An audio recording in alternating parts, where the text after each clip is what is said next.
अस्सलाम वालेकुम जी। सबसे पहले मैं आप लोगों का बहुत ज़्यादा शुक्रिया अदा करना चाहती हूँ।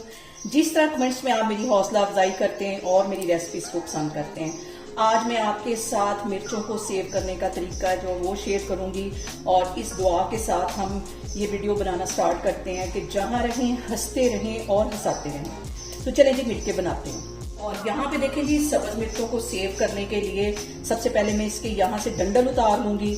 और इस तरह अगर आप सब्ज मिर्चों को सेव करेंगे तो ये 2 महीने तक ऐसे ही फ्रेश रहेंगी, क्योंकि यहाँ पे ईद आने वाली है और ईद में सब्ज मिर्चों का जो यूज़ है वो बहुत ज़्यादा होता है। तो इसको सेव करने का तरीका मैं आज आपको बताती हूँ। यहाँ पे मैंने 1.5 पाव की जितनी सब्ज मिर्चें ले ली हैं और सबसे पहले मैं इसके डंडल उतार लूँगी।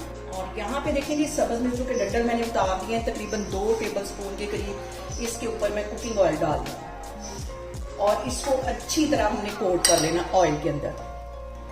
इस तरीके से आपकी मिर्चें जो वो 2-3 महीने तक ऐसे ही फ्रेश रहेंगी। सारी मिर्चों को अच्छी तरह ऑयल लग जाना चाहिए। और यहाँ पे देखें जी मिर्चों को मैंने अच्छी तरह ऑयल लगा दिया है। और अब मैं एक डिस्पोजेबल डिब्बा ले लूंगी और इसके अंदर हम बिछा लेंगे टिश्यू पेपर और इसके अंदर हम डाल देंगे ये सब्ज मिर्चें जिसपे मैंने अच्छी तरह ऑयल लगा लिया था,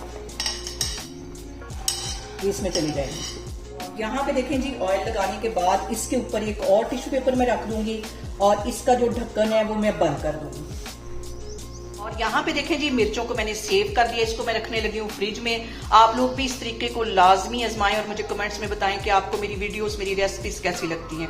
और मेरी वीडियोस को ज्यादा से ज्यादा शेयर करें और मुझे सब्सक्राइब करें और अपना बहुत सारा ख्याल रखें। इंशाल्लाह ताला मैं एक और वीडियो में आपके सामने आऊंगी। अल्लाह हाफिज।